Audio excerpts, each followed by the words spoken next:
Students, कैसे हैं आप लोग? चलिए, कल हमने फ्यूचर कंटीन्यूअस टेंस का अफर्मेटिव, नेगेटिव, इंट्रोगेटिव और इंट्रोगेटिव प्लस नेगेटिव सेंटेंस पढ़ा था।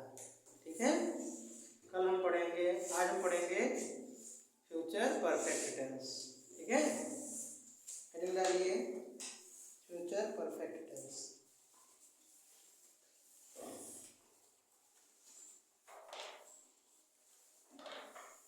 चलिए, हेडिंग डालिए फ्यूचर परफेक्ट टेंस।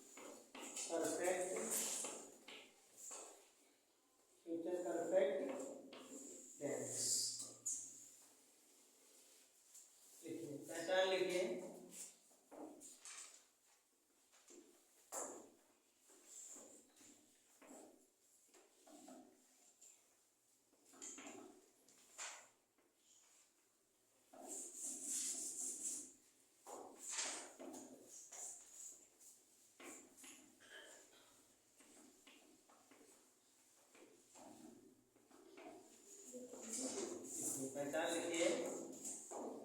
क्या पहचान होती है? जिन वाक्यों के अंत में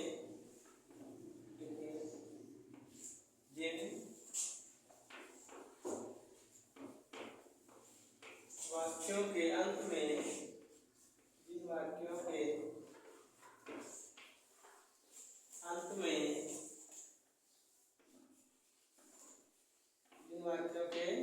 जिन वाक्यों के अंत में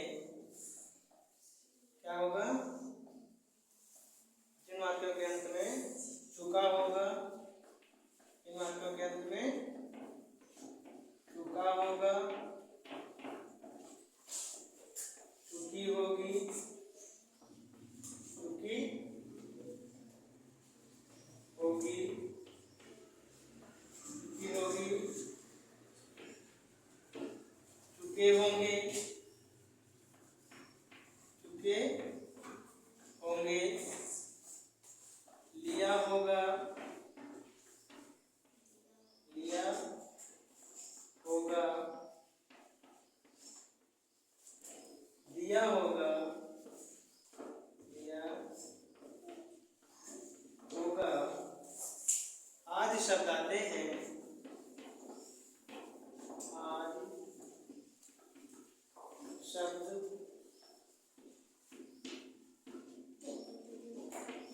आते हैं। क्या कहलाता है?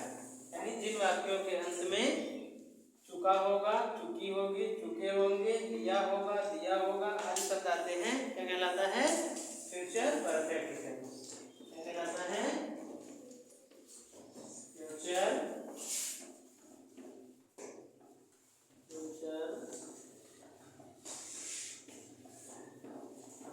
परफेक्ट टेंस कहलाते हैं। फ्यूचर परफेक्ट टेंस कहलाते हैं। जैसे लिखिए, जैसे जैसे क्या हो जाएगा? सोहन, जैसे सोहन,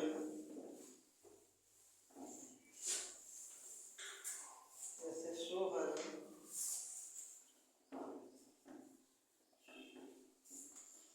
सोहन आगरा, सोहन आगरा जा चुका होगा, सोहन आगरा जा चुका होगा। यानी फ्यूचर परफेक्ट टेंस की पहचान क्या होती है? जिन वाक्यों के अंत में चुका होगा, चुकी होगी, चुके होंगे, लिया होगा, दिया होगा आदि शब्द आते हैं, क्या कहलाते हैं? फ्यूचर परफेक्ट टेंस कहलाते हैं। जैसे सोहन आगरा जा चुका होगा, लास्ट में क्या आ गया, चुका होगा, तो कौन सा टेंस हो गया, फ्यूचर परफेक्ट टेंस। नोट कर लीजिए।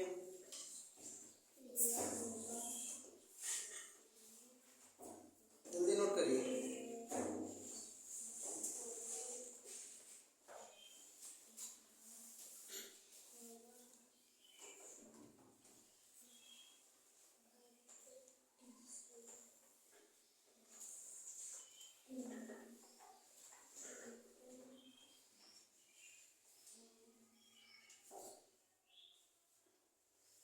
थोड़ा फास्ट नोट करिए।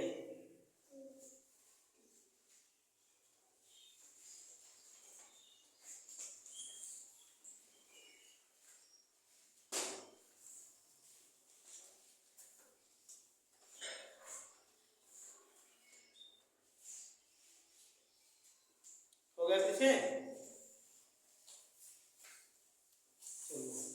अब हम इसमें सबसे पहले क्या पढ़ेंगे, फ्यूचर परफेक्ट टेंस में अफर्मेटिव सेंटेंस। क्या पढ़ेंगे, अफर्मेटिव सेंटेंस। हेडिंग डालिए affirmative sentence. Future perfect tense का अफर्मेटिव सेंटेंस। हेडिंग डालिए affirmative sentence.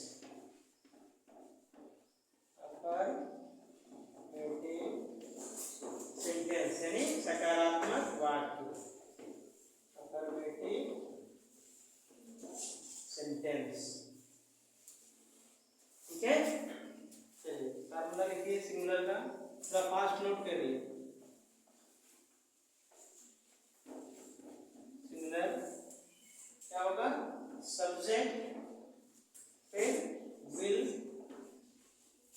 Subject will plus have, subject will plus have और प्लस वर्ब की कौन सी फॉर्म, थर्ड फॉर्म, वर्ब की थर्ड फॉर्म। परफेक्ट टेंस में verb की third form लगती है।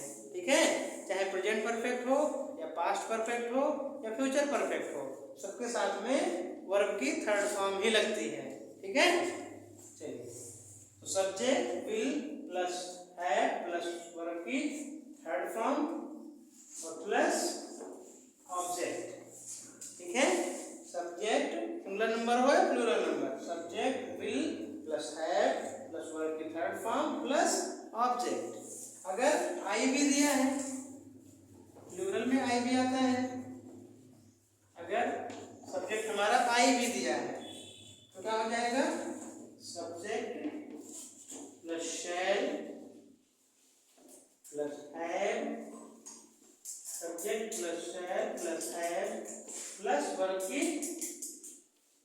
थर्ड फॉर्म, वर्ब की थर्ड फॉर्म प्लस ऑब्जेक्ट। ठीक है, यानी अगर हमारा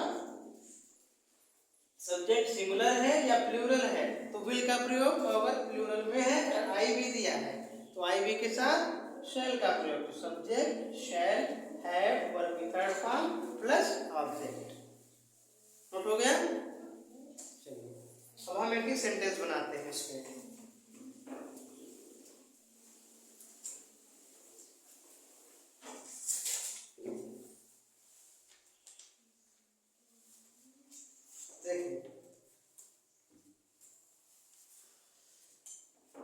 इसे दिया है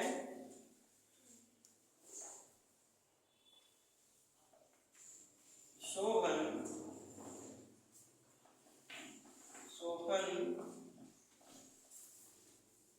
सोहन पत्र, सोहन पत्र लिख चुका, सोहन पत्र लिख चुका होगा, सोहन पत्र लिख चुका होगा। ठीक है, सोहन पत्र लिख चुका होगा, सोहन पत्र लिख चुका होगा। तो सोहन क्या है, सिंगुलर नंबर है तो क्या लगेगा, विल या शैल। हाँ, सोहन बताए तो बोलते जाइए, जिसको आता है, सोहन विल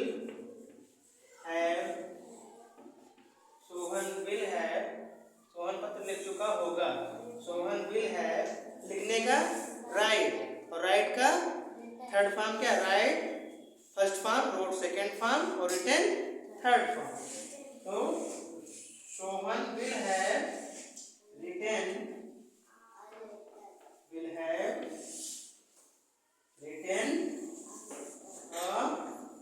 लेटर। सोहन पत्र लिख चुका होगा। Sohan will have written a letter, full stop. जैसे दूसरा देखते हैं, अगर आई भी दिया है, हम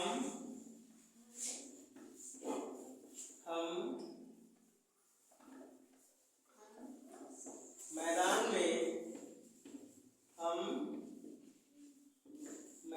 में खेल चुके होंगे। हम मैदान में खेल चुके होंगे। हम मैदान में खेल चुके होंगे। तो हम यानी वी, हम का वी, आई वी के साथ शैल का प्रयोग, तो क्या हो जाएगा? We shall have, we shall have खेलने का प्ले, प्ले का first form play, second form played और थर्ड फॉर्म प्लेड। तो वी शैल हैव प्लेड,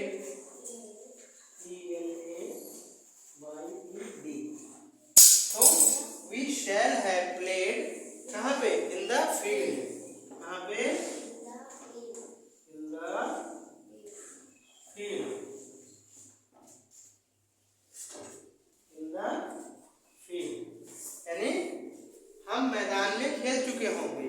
तो हम यानी वी के साथ शैल का प्रयोग, तो वी शैल हैव, वर्ब की third form played, played, verb की third form played in the field, यानी हम मैदान में खेल चुके होंगे।